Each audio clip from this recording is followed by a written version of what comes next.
Hello दोस्तों, स्वागत है आप सभी का आज की करंट अफेयर की क्लास में। और दोस्तों, कैसे हैं आप सब? आई होप आप सब ठीक होंगे। और अगर आप चैनल में नए हैं तो चैनल को सब्सक्राइब कर लीजिए और बेल आइकन भी प्रेस कर दीजिए ताकि मेरी करंट अफेयर की वीडियो का नोटिफिकेशन आपको सही टाइम पे और जल्दी मिल जाए। तो दोस्तों, स्टार्ट करते हैं आज का करंट अफेयर और देखते हैं हमारा आज का कोट क्या है। तो दोस्तों, हमारा आज का कोट है, मुश्किल नहीं है कुछ दुनिया में, तू जरा हिम्मत तो कर। मुश्किल नहीं है कुछ इस दुनिया में, तू जरा हिम्मत तो कर। ख्वाब बदलेंगे हकीकत में, तू जरा कोशिश तो कर। तो दोस्तों, इसी कोट के साथ हम स्टार्ट करते हैं आज का करंट अफेयर। तो दोस्तों, हमारा आज का पहला क्वेश्चन है, क्लोरोफ्लोरोकार्बन CFCs पर प्रतिबंध लगाने के लिए 1987 में हस्ताक्षरित अंतर्राष्ट्रीय समझौते का नाम क्या है? और दोस्तों, इसका जो राइट आंसर है वो है मॉन्ट्रियल प्रोटोकॉल। हाल ही में संयुक्त राष्ट्र की एक रिपोर्ट के अनुसार हानिकारक रसायनों का उपयोग बंद करने के लिए 1987 में हस्ताक्षरित अंतर्राष्ट्रीय समझौता यानी कि मॉन्ट्रियल प्रोटोकॉल सफल रहा है। क्लोरोफ्लोरोकार्बन CFCs जो आमतौर पर सिर्फ spray can, fridge, foam, insulation और एयर कंडीशंस में पाए जाते हैं। तो क्लोरोफ्लोरोकार्बन अधिकतर कहाँ पाए जाते हैं? स्प्रे कैन में, फ्रिज में, फोम इंसुलेशन में और एयर कंडीशन यानी AC में जो है ये पाए जाते हैं। ओजोन परत को ये नुकसान पहुंचाते हैं क्लोरोफ्लोरोकार्बन। और दोस्तों, अगर आप मेरी करंट अफेयर की सारी वीडियो देखना चाहते हैं तो प्लीज़ आप मेरे प्लेलिस्ट में, आज मेरे चैनल के प्लेलिस्ट में जाकर जो है मेरी सारी करंट अफेयर की क्लास को देख सकते हैं। और जो मेरा वीकली रिवीजन है और उसका भी आप जो है पूरा देख सकते हैं। तो हमारा नेक्स्ट क्वेश्चन है, विश्व बैंक की ग्लोबल इकोनॉमिक प्रोस्पेक्ट्स रिपोर्ट के अनुसार 2023-24 में भारत की अपेक्षित आर्थिक वृद्धि कितनी है? और दोस्तों, इसका जो राइट आंसर है वो है 6.6% यानी 6.6%। विश्व बैंक ने ग्लोबल इकोनॉमिक प्रोस्पेक्ट नामक अपनी रिपोर्ट में कहा है कि भारत 7 सबसे बड़े उभरते बाजारों और विकासशील अर्थव्यवस्थाओं में सबसे तेजी से बढ़ने वाली अर्थव्यवस्था होगी। इस रिपोर्ट के अनुसार भारत की आर्थिक वृद्धि चालू वर्ष में अनुमानित 6.9% 6.9% की वृद्धि से अगले वित्तीय वर्ष में धीमी होकर 6.9% हो जाएगी। हमारा नेक्स्ट क्वेश्चन है, ईयर ऑफ एंटरप्राइजेस परियोजना किस भारतीय राज्य की प्रमुख परियोजना है? दोस्तों, इसका राइट आंसर है केरल। ईयर ऑफ एंटरप्राइजेस जो परियोजना है वो केरल राज्य सरकार की परियोजना है। केरल की ईयर ऑफ एंटरप्राइजेस परियोजना को दूसरे मुख्य सचिवों के राष्ट्रीय सम्मेलन में सर्वोत्तम अभ्यास मॉडल के रूप में सम्मानित किया गया है। इसे thrust on micro, small and medium enterprises यानी MSME श्रेणी में चुना गया था। केरल सरकार द्वारा यह परियोजना चालू वित्त वर्ष में एक वर्ष में 1 लाख उद्यम बनाने के उद्देश्य से शुरू की गई थी, जबकि राज्य ने 8 महीने में ही यह लक्ष्य पूरा कर लिया है। तो ईयर ऑफ एंटरप्राइजेस परियोजना जो है वो कहाँ की है, किस राज्य सरकार की है? तो केरल राज्य सरकार की है। हमारा नेक्स्ट क्वेश्चन है, स्वदेश दर्शन 2.0 योजना, स्वदेश दर्शन 2.0 योजना के तहत कुमारकोम और बेपोर किस राज्य में स्थित है? तो इसका राइट आंसर है केरल। दोस्तों, स्वदेश दर्शन 2.0 योजना के तहत केरल के कोट्टायम में कुमारकोम और कोझिकोड में बेपोर को विकास के लिए चुना गया है। ये 2 स्थान पर्यटन मंत्रालय की योजना के तहत चुने गए 19 राज्यों और केंद्र शासित प्रदेशों के 34 अन्य स्थलों में से हैं। स्वदेश दर्शन योजना 1.0 के हिस्से के रूप में केरल में इको सर्किट, आध्यात्मिक सर्किट, ग्रामीण सर्किट के तहत घोषित कई स्थान हैं। हमारा नेक्स्ट क्वेश्चन है, centralised receipt and processing centre CRPC और इंटीग्रेटेड ओम्बुड्समैन स्कीम किस संस्था से संबंधित है? और दोस्तों इसका राइट आंसर है भारतीय रिजर्व बैंक। भारतीय रिजर्व बैंक ने हाल ही में 2021 या 2022 के लिए लोकपाल योजनाओं की वार्षिक रिपोर्ट जारी की। Centralised receipts and processing centre CRPC की स्थापना RBI ने इंटीग्रेटेड ओम्बुड्समैन स्कीम 2021 के तहत जो है वो की। रिपोर्ट के मुताबिक साल 2021-22 एंड 2021-2022 के दौरान ओम्बुड्समैन स्कीम या consumer education and protection cell को मिलने वाली शिकायतों की संख्या में 9.39% की बढ़ोतरी हुई है। रिपोर्ट के अनुसार भुगतान के डिजिटल तरीकों और लेन देन से संबंधित शिकायतों की संख्या सबसे अधिक थी। तो कंफ्यूज नहीं होना है, इंटीग्रेटेड ओम्बुड्समैन स्कीम जो है वो भारतीय रिजर्व बैंक से संबंधित है। हमारा नेक्स्ट क्वेश्चन है, राष्ट्रीय विज्ञान दिवस 2023 नेशनल साइंस डे 2023 की थीम क्या है? और इसका आंसर है global science for global wellbeing. केंद्रीय विज्ञान और प्रौद्योगिकी राज्य मंत्री डॉक्टर जितेंद्र सिंह, तो केंद्रीय विज्ञान और प्रौद्योगिकी राज्य मंत्री कौन है? डॉक्टर जितेंद्र सिंह ने राष्ट्रीय विज्ञान दिवस 2023 के लिए global science for global wellbeing शीर्षक से जो है वो थीम जारी की है।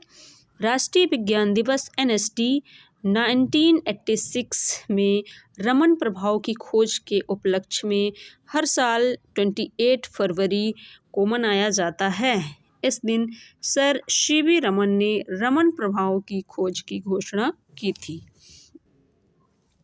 हमारा नेक्स्ट क्वेश्चन है, हाल ही में खबरों में रहा भितरकनिका राष्ट्रीय उद्यान, भितरकनिका नेशनल पार्क किस राज्य या केंद्र शासित प्रदेश में स्थित है? तो इसका राइट आंसर है ओडिशा। ओडिशा में ही भितरकनिका राष्ट्रीय उद्यान जो है वो स्थित है। ओडिशा में स्थित भितरकनिका राष्ट्रीय उद्यान में पक्षियों की संख्या पिछले वर्ष 1,38,107 की तुलना में इस वर्ष 1,39,959 हो गई है। पिछले वर्ष की तुलना में जहां पक्षियों की संख्या में वृद्धि हुई है, वहीं प्रजातियों की विविधता में कमी आई है। पिछले साल 144 की तुलना में इस साल राष्ट्रीय उद्यान में पक्षियों की संख्या जो है वो 140 यानी 140 प्रजातियां देखी गई हैं। इस बार कई दुर्लभ और लुप्तप्राय प्रजातियों को भी देखा गया है। ये है भितरकनिका राष्ट्रीय उद्यान। नेक्स्ट क्वेश्चन है, किस संस्था ने ABPMJ के तहत अस्पताल के प्रदर्शन को मापने और ग्रेड देने के लिए एक नई प्रणाली शुरू की है? और इसका राइट आंसर है NHA राष्ट्रीय स्वास्थ्य प्राधिकरण। आयुष्मान भारत प्रधानमंत्री जन आरोग्य योजना ABPMJ के तहत अस्पताल के प्रदर्शन को मापने और ग्रेड देने के लिए एक नई प्रणाली शुरू कर रहा है। नई पहल मूल्य आधारित देखभाल की अवधारणा को पेश करेगी, जहां भुगतान परिणाम आधारित होगा और प्रदान किए गए उपचार की गुणवत्ता के अनुसार प्रदाताओं को पुरस्कृत किया जाएगा। मरीजों को उनके स्वास्थ्य में सुधार में मदद करने के लिए जो है वो प्रदाताओं को पुरस्कृत भी किया जाएगा। हमारा नेक्स्ट क्वेश्चन है, हाल ही में प्रधानमंत्री मोदी ने कहाँ 26वें राष्ट्रीय युवा महोत्सव का उद्घाटन किया? और इसका राइट आंसर है हुबली। दोस्तों प्रधानमंत्री नरेंद्र मोदी कर्नाटक के हुबली में 22 जनवरी से शुरू होने वाले राष्ट्रीय युवा उत्सव का उद्घाटन किया। महोत्सव 16 जनवरी तक चलेगा। केंद्रीय मंत्री अनुराग ठाकुर ने कहा कि इस दौरान जो है वो कई प्रतियोगिताएं भी आयोजित की जाएंगी। हमारा नेक्स्ट क्वेश्चन है, किसे हाल ही में प्रवासी भारतीय सम्मान पुरस्कार 2023 यानी 2023 से सम्मानित किया गया? और इसका राइट आंसर है थिरू एस नदेशन। हमारा नेक्स्ट क्वेश्चन है, हाल ही में किस राज्य की कोटा जनजाति ने अय्यनूर अम्मनूर त्योहार मनाया?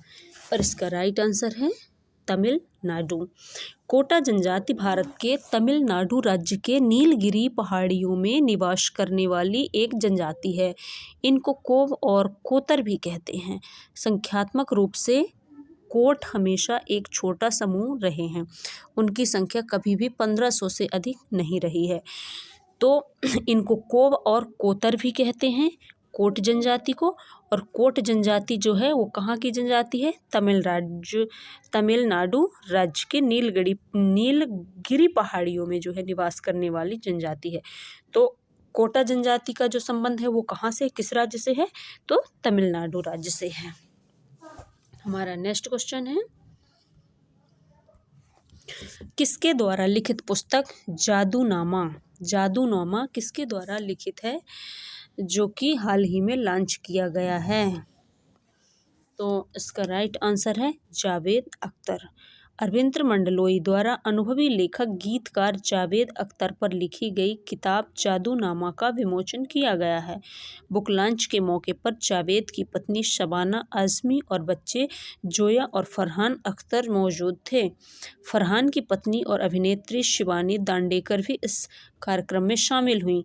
जादूनामा का लेखक, कवि, गीतकार और राजनीतिक कार्यकर्ता के बारे में है। यह एक व्यक्ति के बचपन से संघर्ष के बारे में भी है और वह आज क्या है और वह जो कुछ भी करता है उसमें सफलता की पहचान बनाता है। यह है जादूनामा। जावेद अख्तर एक सफर।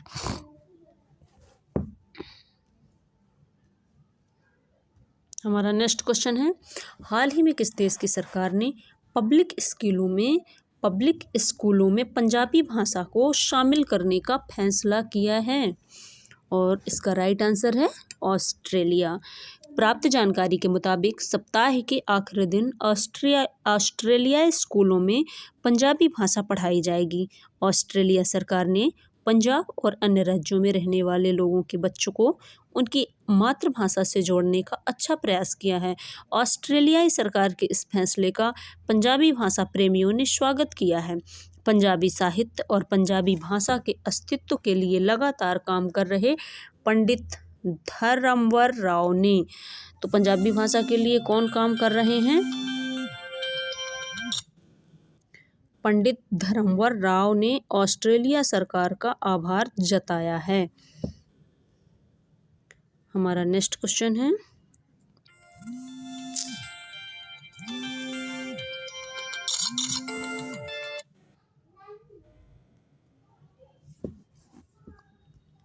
और हमारा नेक्स्ट क्वेश्चन है, किस देश के कप्तान ने हाल ही में हुगो लोरिस ने अंतर्राष्ट्रीय फुटबॉल से संन्यास लिया है?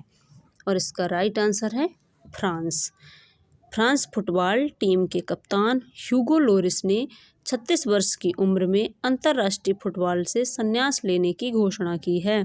उन्होंने यह फैसला 2022 फीफा विश्व कप में अर्जेंटीना के खिलाफ फाइनल हारने के 3 सप्ताह के बाद लिया है। हमारा ये है हुगो लोरिस। हमारा नेक्स्ट क्वेश्चन है, सुखोई लड़ाकू विमान उड़ाने वाली भारत की पहली महिला पायलट कौन बनी? और इसका राइट आंसर है अवनी चतुर्वेदी। भारतीय वायुसेना की महिला फाइटर पायलट पहली बार देश के बाहर होने वाले हवाई युद्धाभ्यास के लिए भारतीय दल का हिस्सा होंगी। स्क्वाड्रन लीडर अवनी चतुर्वेदी जो एक महिला फाइटर पायलट हैं और जो है सुखोई 30 MK को उड़ाती हैं, वह विदेश में एक अंतर्राष्ट्रीय वार गेम में शामिल होंगी। युद्ध अभ्यास में भारतीय वायुसेना की महिला पायलट अवनी चतुर्वेदी भी शामिल होंगी और इतिहास रचेंगी। विदेशी धरती पर होने वाली किसी भी हवाई युद्धाभ्यास में भाग लेने वाली अवनी चतुर्वेदी जो है वो देश की पहली महिला पायलट होंगी, इसलिए ज़्यादा इम्पोर्टेंट हो जाता है कि हवाई युद्धाभ्यास में भाग लेने वाली पहली महिला पायलट।